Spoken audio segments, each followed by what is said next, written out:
Very impressive. Okay. Wasn't that amazing?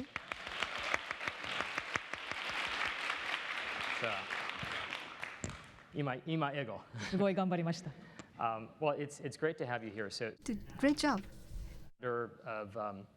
of MPower. Co-founder. Co-founder. Two partners here. Still a founder. Yes. So, and we're obviously presenting this event with you. And you and I were talking about this earlier. The reason why I started studying Japanese, the reason why I went to Japan 22 years ago was when I was a kid, I was just fascinated with Japan because everything cool was made in Japan. Every game, every like amazing electronics device in the 1980s. And I often get asked now as a VC, what makes Silicon Valley special? And I always say it's three things. It's very, very smart people. So Silicon Valley has Stanford, Berkeley, other great universities. It's lots of capital, and Silicon Valley has lots of capital, but Japan has even more. And then it's this ability to take risk, and you can't take risk without failing. If you're not willing to fail, it's very hard to say that you're taking a risk. So I'd love to hear your thoughts on Japan, because again, it seems like 1 and 2, Japan knocks it out of the park. And Todai is here, amazing university, tons of capital, more savings than any other country in the world. But how does risk enter the equation? And what do we need to make Japan the center of entrepreneurship for the next century? So I see many Japanese people in this room, so it may be repetitive for all of you. But in my personal view, I think it's not about risk-taking is not within the Japanese culture or the Japanese DNA, which a lot of people often claim. I believe if you look back at the companies or the brands, Alex, that you were so fond of, these are companies that were born after World War II, when Japan was nothing. It was ashes, right? But they're founders of Toyota, Honda, Sony, Nintendo, et cetera, that took risk. They could have completely failed, but they took risk and became ultimately quite successful. So I think what's happened, though, in the last roughly 3 decades is, frankly, a macro phenomenon called deflation. To me, deflation is equivalent to poison. Deflation means prices fall, wages fall, assets fall. And so as a young person coming out of school, your #1 desire is to find a very secure place of employment, a secure job, right? You want job security. You don't want high risk, you want low risk, which means low return. But I think now, many of you know, Japan is now exiting or exited deflation. And what we're observing at MPower Capital, MPower Partners, is the very visible shift of talent from big established companies like blue chip Japanese companies, investment banks, consulting firms moving into the startup ecosystem, which we find very, very encouraging. And it's also encouraging to see that the average salaries of these young people working in startups on average is almost 10% higher than average salaries working at a big company. So it's higher risk, but higher potential return. And I also wanted to add that I think Silicon Valley, there's always, oh, everybody wants to become Silicon Valley, that's like the platinum goal. But I think in terms of maybe societal comparisons, maybe the French model, many of you have looked at what happened in France in the last decade. France was just like Japan not that long ago, very risk averse. The ideal path for students was to go to the best university, enter the Ministry of Finance or a famous French company. And it was embarrassing if your child, as a parent, went to a startup that nobody heard of, right? And I think that's where Japan is today. We're kind of on the cusp of that. It's not so embarrassing if your child, like Mercari, right? A big, successful, or Rakuten, or these companies that are next generation startups in Japan that are successful.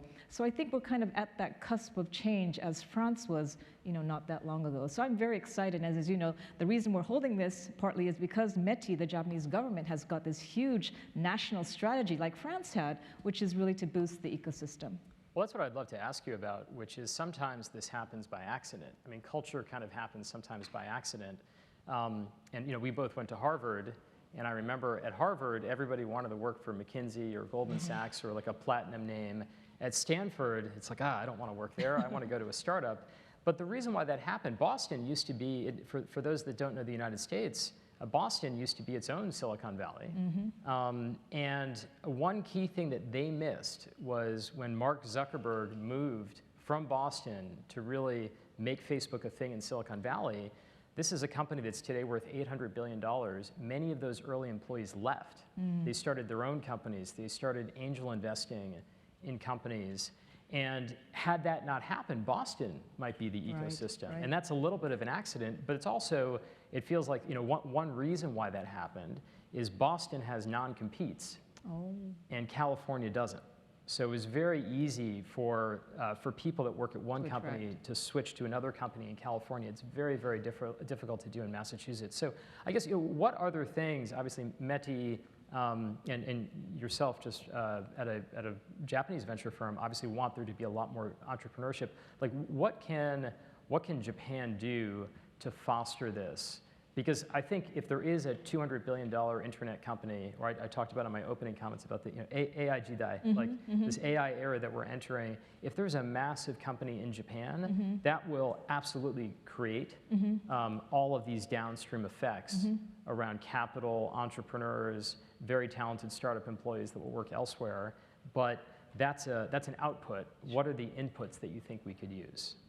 Yeah, obviously, it's a little bit of what you said earlier about Facebook, a bit of a chicken the egg. We need to create more successful role models so that these young people looking ahead at their career options, they think, oh, you know, maybe I don't need to follow the path that all of my peers are heading, but chart a different course, you know, for my life. And I also think that you mentioned AI. You know, Japan arguably did very, very well in the hardware space, right? Cars and electronic items. But when it came to software, the Googles or the Facebooks, there is an equivalent company yet coming out of Japan on the software side. But when we think about AI and, like you mentioned, what the AI Jidai could bring, I think there is huge potential in this market for a large AI company to emerge. Why?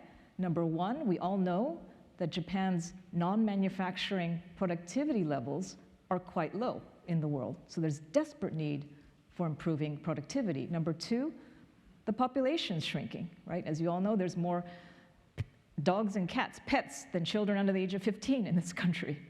It's a demographic crisis already, right? What are you going to do about that? And third, I think because of that demographic issue, there isn't this kind of stigma around, oh, AI is going to steal all of our jobs, right? There's actually very little of that. It's like, bring it on. We need AI to solve all these problems and to make ourselves more productive. So I think it was my former colleagues at Goldman Sachs who just came out with a research report suggesting that AI is going to boost global GDP growth by 7%.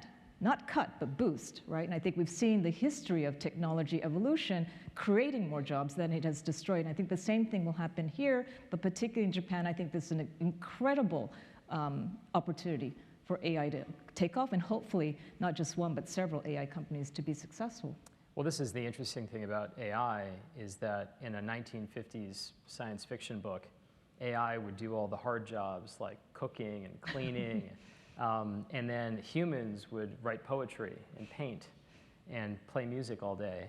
And it turns out AI is not good at cooking hamburgers at McDonald's. It's not good at cleaning things. It's very, very good at writing poetry. It's very, very good at creating art. But that's a temporary thing where you need robotics. You need very, very good manufacturing, and you need top-notch software. So it feels like that's one of the advantages that Japan definitely has. And just to be balanced, what Japan still lacks, I think, to create this AI revolution, in my personal view, is we still don't have enough AI, let's say, engineering talent, right? There are lots of laboratories and universities working on this, but if the country could invest more, if academic institutions could invest more in the capacity building for AI talent, I think that would really accelerate this path forward. Well, the other thing that I think is interesting is that there are some countries where the country is too small to really build anything for the home market. So after the United States, the #1 country that has companies listed on the NASDAQ is Israel. So Israeli companies have hundreds of billions of dollars of market cap. And one of the reasons why I've heard for this, and I agree with it, is the Israeli home market is not big enough. Yep. So if you start a cybersecurity company like Palo Alto Networks, on day zero, you're not selling to Israel, you're selling to the United States. Sure. And one of the problems with Japan, it's not a problem, it's actually good, is that Japan's market, it's the #3 GDP country in the world, Japan's market is very, very big. Mm-hmm. But what I've often noticed is that it often creates a disincentive to worry about internationalizing from day one. I also speak Russian. I go to Estonia sometimes because I'm on the board of a company there. There are 1.3 million people in Estonia. Every single person in Estonia has learned English or some other language. They're always focused outside of that region. And it feels like another thing that AI could do for Japan is really help internationalize. Yeah. And not that many people in Japan speak English at the level of people in Estonia because they don't have to. But learning languages and actually making products cross-compatible across nations seems so much easier today than it was 10 or 15 years ago. Absolutely. And for this panel, I was kind of going back in time and remembering, do you remember the iMode from Docomo? You know, that was 1999. That was really the first mobile internet. I remember. Right? And then there was, it's Nihongo de Ferica, or Ferita, the Felicity card, the RFID-based contactless payment system. You know, many of you use Suica, the card in Japan. That was 1997, right? So there's these amazing technologies that were birthed out of this country of Japan, but because they couldn't quite adapt to global standards, of course, it was Galapagos syndrome. Those technologies are very successful only in this archipelago nation of Japan. But like you said, Alex, I think that with AI and with AI being able to facilitate natural language modeling and communications, I think over time, maybe Japanese don't have to learn English. Maybe it will be all done automatically for us and help internationalize or globalize these technologies that Japan hopefully will create in the future. Now, having said that, language is only one aspect of internationalization, right? I think we still need Japanese people, especially young people, to leave this country, to go abroad, to see what potential, what technologies, what competitors are out there. And so I'm encouraged by the fact that I think relative to maybe my generation, older generation, this next generation of young people are quite eager to get out of this country and explore and find their way beyond the borders of this country. So I'm hopeful that this is going to change. Well, it feels like there are two types of investments that we look at if we're looking at investing in a Japanese company, and I imagine you do as well. There are companies that are very, very strong native brands for the market. And this is actually quite funny. So you were on the board of Paydi, and then Jeff Kaditz and I were co-founders of Affirm. Yep. And Affirm never opened up shop in Japan, and Paydi never opened up shop in the United States. But both market is big enough for a lending company to get to pretty massive scale. So those are very local products, whereas Google, the next Google could be in Japan. The next there's nothing stopping the next Facebook from being based in Japan, but being international. Yep. So I guess how do you think about, if you're looking at a brand new startup, when does it make sense to focus on the native market and potentially suffer from Galapagos syndrome? Yeah. But Galapagos is very small. Japan's very big. So I don't know if I'd call it that. Large Galapagos. Very large Galapagos. But when does it make sense? Because the other thing that's interesting is that I think about Japanese people being relentlessly focused on perfection, and we were joking, I think that's the slogan for Lexus, the car company, but relentlessly focused on perfection, which is great, but the motto for Facebook is move fast and break things. So if you're going to go very, very international and go very, very fast, the thing that Japan brings that is best in the world, my personal biased opinion, is it will be the best. The quality will always be the best, but it won't necessarily be the fastest to market, whereas Facebook is proud of not being the best per se, but being the fastest. So I guess kind of two questions there. How do you think about when you look at a company that's based in Japan, a new startup, should it be international or domestic? And then what are the ways that a Japanese native company can compete on the world stage? So I think on the first question, which is a million yen, $1 million question that we all ask ourselves every day here is it best to do the approach of Israeli startups or South Korean startups, which is really think global from day one, right? As opposed to once you've conquered the domestic market and then go abroad. Of course, I think it really depends perhaps on the industry or the sector, but to at least have that global vision, it doesn't have to be conquer the world, but maybe from Japan, neighboring Asia is a starting point, right? And so at least we'd like to see entrepreneurs have that in their strategic plan. It doesn't have to be executed and perfected, but at least have that in their zone, their radar screen, is a signal to us that at least they're thinking about that on a longer term view. And I think to your second question, which is very challenging, I think, I'm an American, I've lived here for over 30 years. I think it's very critical for, let's go global, let's expand to the United States, let's expand to Asia. It's very easy to say, but extremely difficult to execute, even, of course, for large, companies. So to globalize, you need global talent. That could be Japanese people who've lived abroad or living abroad, but I think that also means integrating the other way, right? Non-Japanese into your organization, but critically into the decision-making processes of the organization to ensure that you're kind of capturing all of the risk, but all the opportunities that that global strategy could entail. Yep, and I think that almost goes to one of the first things that we talked about, which is what can the government do to make it easier and more, some of this is cultural. It would be great if Facebook is started here first, is worth $1 trillion, and then people leave and start their own companies. But how can this be a more welcoming environment? And I know, like, another example from Europe is Berlin, yep, where my old company had an office in Berlin. I never heard German spoken. It was kind of remarkable. And people move there from all over the world. It's become a very cosmopolitan city, and obviously Tokyo is as well. I believe that Rakuten now has English as their official language. But there are a lot of foreigners that come to Japan. But during COVID, even though my wife and children are Japanese citizens with Japanese passports, it was very hard to come here.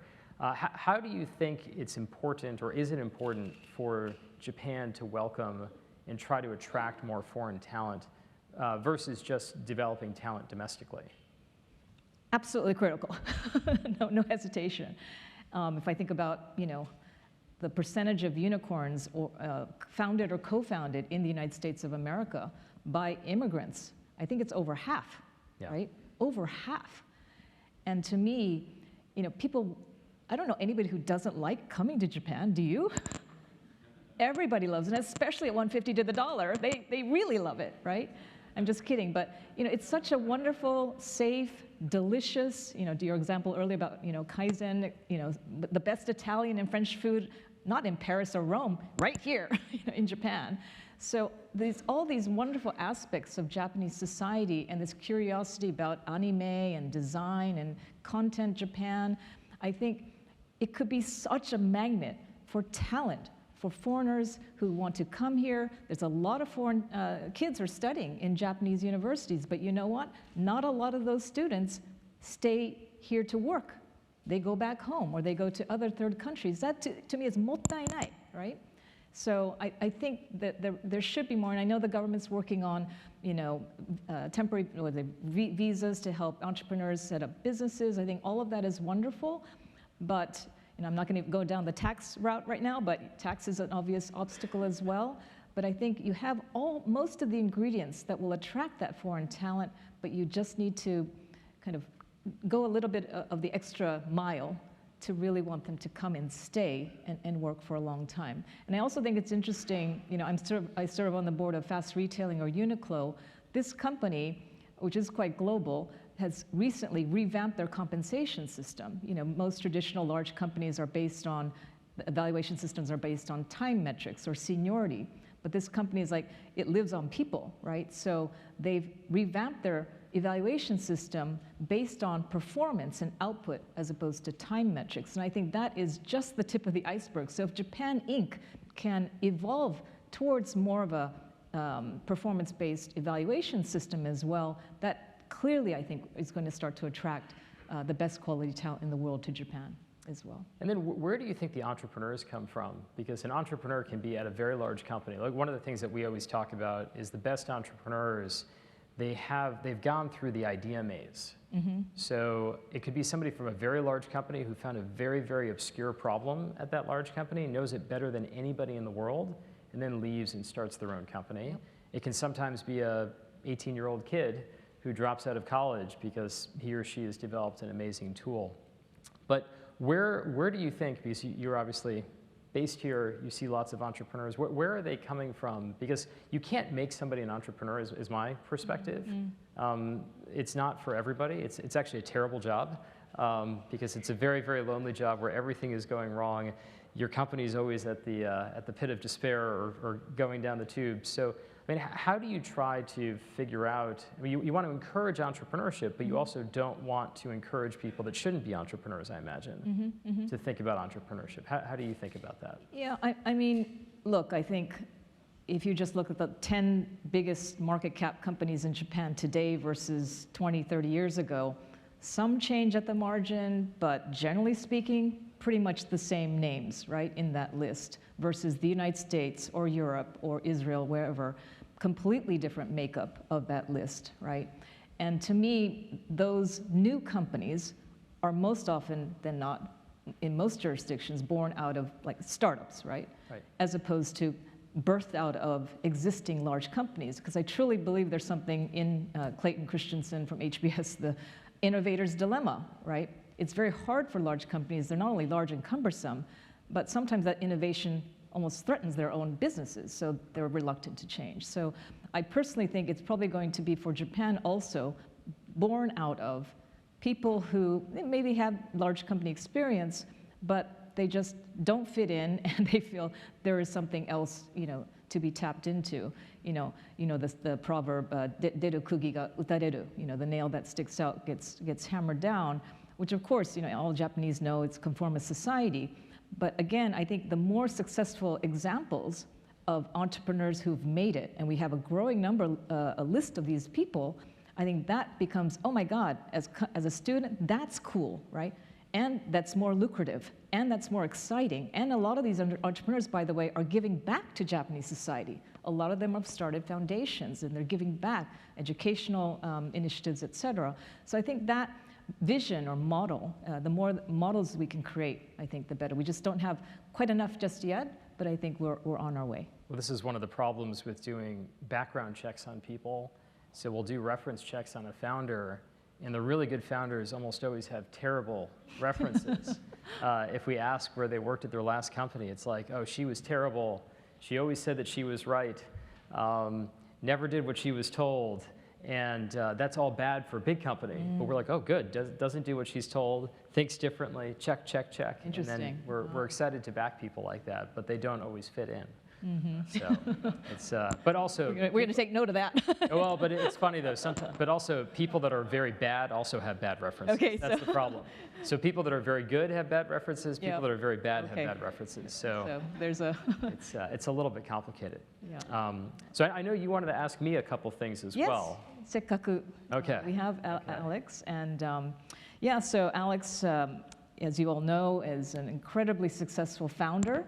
A firm you just heard, and also TrialPay, among other companies. I think you've been an entrepreneur since you were a little kid, I read somewhere. So why did you become an investor? Well, I used to play squash in college, and then I got injured, and I learned that it's actually a lot of fun to coach if you can't play. So I love, so some people like doing the same thing every day. They get a lot of joy out of starting a project, finishing the project, and I like context switching. So I do this thing, and then I do that thing, and then I do this thing, and then I learn something from that third thing that's applicable to the first thing.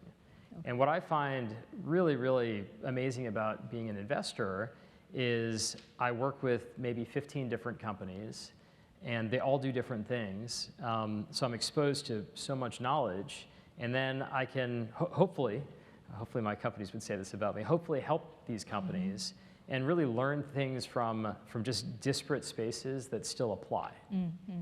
So I've really enjoyed it. I mean, in the United States as well, one of the things that's changed a lot with venture capital is that it used to be people that went to business school and had worked at private equity and knew how to model things on spreadsheets. And now it's very much changed to being former entrepreneurs primarily. And part of that is so that the advice that you're giving is hopefully born from experience.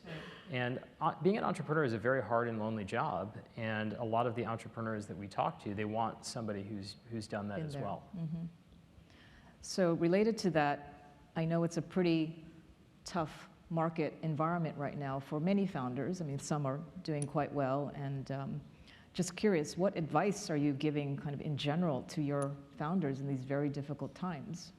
Well, the number one way of never losing is to never give up. So the number one way of losing is to give up. So, I mean, again, this is why it's so hard to be a founder, is that, I mean, there were probably 10 times at TrialFay where I thought we were dead, and it was terrible. And at one point I had to lay off half the company. It was very, very painful, but you have to soldier through, and that's part of the job.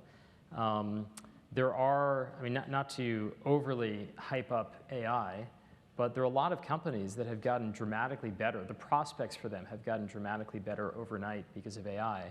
So there's a company that I know in the medical space. It's a friend of mine in Silicon Valley, and they were very unprofitable.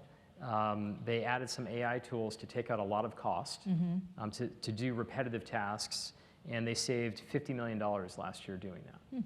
It was just remarkable how well that did. And this was a company that needed that $50 million. Right. So there also are things that can take advantage of the current capital environment for AI. So there obviously is a lot more capital-seeking AI investments, not just because AI sounds cool, but because it is potentially, I really do believe this, one of the biggest innovations in the history of mankind. It's up there with the wheel and fire and other things, because at the limit, humans can be so much more productive.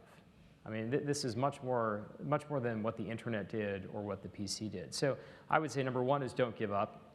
Number two is don't be afraid to try new things. And then number three is sometimes you need to get out of your comfort zone, and you know, raising capital is very, very hard. Go to far-flung parts of the universe to try to raise it. But the best thing you can do normally is just to try to control your own destiny by being profitable. And there are a lot of companies that have done that in the last couple of years. And I guess just finally, we have just a minute and a half left. Because you're so familiar with this country and you know what the government's trying to do, what the ecosystem is trying to do. We're far from Silicon Valley, of course, but any advice you'd give to founders who are listening today? Well, I do think there are two paths. There's the Japanese company, which is serving the market of Japan and can be incredibly successful. And I think about Smart News, Smart HR, a lot of things with smart in them. You know, very, very successful Japanese companies serving Japan. But then what's very exciting, I think, to us as a larger venture capital firm are these worldwide opportunities. And those probably will be much more focused around AI. And what Japan does so well, better than any other culture, is this, again, relentless pursuit of perfection. So I think number one is take more risk. If you're 23 years old, you have a great idea, it's already showing promise, like quit your job and go do that. And that's very hard to do. You have to tell your parents, I'm quitting my job. The number one thing that can help that the most is having a tremendously successful company, like the next Google. If the next Google is based in Tokyo and has trillions of dollars of market cap, that will solve the entire problem. But the question is, how do we get there? And I think it's a bunch of, make it easier to come and move to Japan. Instant visa for anybody who has a PhD in computer science. America has sadly lost the lead there, and we kick people out for being very smart. It's terrible, and Japan should seize on that opportunity. And then just a lot of what we do is we find the two smartest people that are in a garage, and we say, here's money, please go. Please don't go work at Google. Please don't go work at a big company. And encourage that in universities, from big companies. Big companies, sometimes they can't innovate, so there are plenty of big companies where they actually encourage people to go leave, which sounds crazy. But I think it's a bunch of little steps like that. Yeah. And the good news is 97% of college graduates in Japan can find a job. So it's a complete seller's market. So these young people have an amazing set of options in front of them. So hopefully starting a company or working for a startup will increasingly become an option of choice. So, All right. Well, thank you very much. thank you, Alex. Yes. ありがとうございました。This way.